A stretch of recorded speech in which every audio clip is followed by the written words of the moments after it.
കണ്ണൂരിലെ കമ്മ്യൂണിസ്റ്റ് കോട്ടകളൊന്നാണ് തലശ്ശേരി നിയമസഭാ മണ്ഡലം. കേരള നിയമസഭാ സ്പീക്കർ AN ഷംസീറാണ് ഇപ്പോഴത്തെ സിറ്റിംഗ് MLA. എന്നാൽ ഇത്തവണ ഷംസീറിന് സീറ്റ് ഉണ്ടാവാൻ സാധ്യത തീരെയില്ല. ആര് നിന്നാലും ജയിക്കുന്ന മണ്ഡലത്തിൽ പുതുമുഖം വരട്ടെ എന്നാണ് പാർട്ടിയുടെ നിലപാട്. ഒരു തവണ കൂടെ മത്സരിക്കാൻ ഷംസീറിന് താല്പര്യമുണ്ടെങ്കിലും മുഖ്യമന്ത്രിയുടെ നിലപാട് അനുകൂലമല്ല എന്നാണ് അറിയാൻ കഴിയുന്നത്.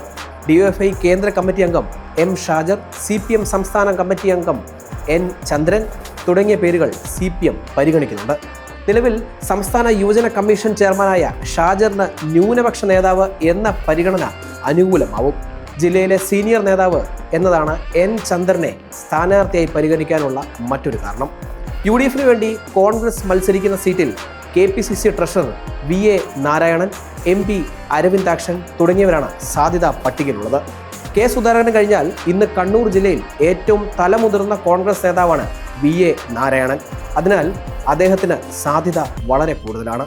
BJPക്ക് കൃത്യമായ വോട്ട് ബാങ്കുള്ള തലശ്ശേരിയിൽ BJP സംസ്ഥാന വക്താവ് TP Jayachandran master, N Haridas എന്നിവരിലൊരാൾ സ്ഥാനാർത്ഥിയാവും.